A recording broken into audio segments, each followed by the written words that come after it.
अस्सलाम वालेकुम फ्रेंड्स, उम्मीद है कि आप सब खैरियत से होंगे। तो आज आप लोगों को बताने वाले हैं बहुत सारी बीमारियों का इलाज, किन चीज़ों से आसानी से आप लोगों को चीज़ें घर में मिल जाएंगी और इससे आप लोग आसानी से अपना इलाज कर सकते हैं। वीडियो को एंड तक लाजमी देखें। इससे पहले अगर आप लोग चैनल पर नहीं हैं तो चैनल को लाजमी सब्सक्राइब कीजिएगा। नंबर 1 पर है हाथों की जलन दूर करने के लिए इमली को पानी में भिगोकर इसका रस और थोड़ी सी चीनी इसमें मिलाकर हाथों पर मल लें तो हाथों की जलन दूर हो जाती है। नंबर 2 पर है काले ज़ीरे की चाय।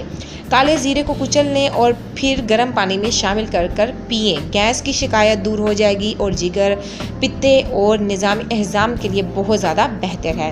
नंबर 3 पर है कच्चा प्याज खाने के फ़ायदे। 4-5 दिन तक कच्चा प्याज खाने से पेट के कीड़े मर जाते हैं। प्याज ब्लड प्रेशर, दिल, मैदा की बीमारियों और फालिज से महफूज रखता है। नंबर 4 पर है नाशपाती में प्रोटीन और फाइबर्स भरी होती है, इसलिए ये वज़न कम करने में मददगार होती है। इसमें मौजूद फैट आपको काफ़ी देर तक भूख से दूर रख सकते हैं।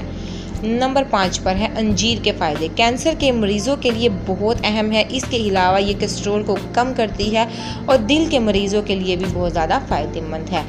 नंबर 6 पर है सांस की बीमारी। अदरक की चाय सीने के जकड़ने और शदीद नज़ले में इंतहाई मुफीद है, जबकि माहौलियाती एलर्जी से सांस की तकलीफ़ में भी अदरक की चाय जादुई काम करती है। नंबर 7 पर है अगर आपका बच्चा रात में बेसुकून रहता है तो फिर एक चाय का चम्मच पानी में एक चुटकी हींग घोल लें और इससे बच्चे की नाक की अतराफ मालिश करें।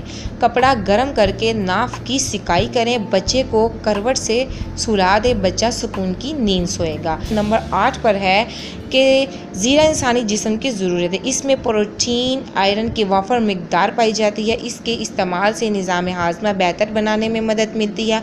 जिगर को साफ़ रखने में भी इसका इस्तेमाल इंतहाई कारआमद है।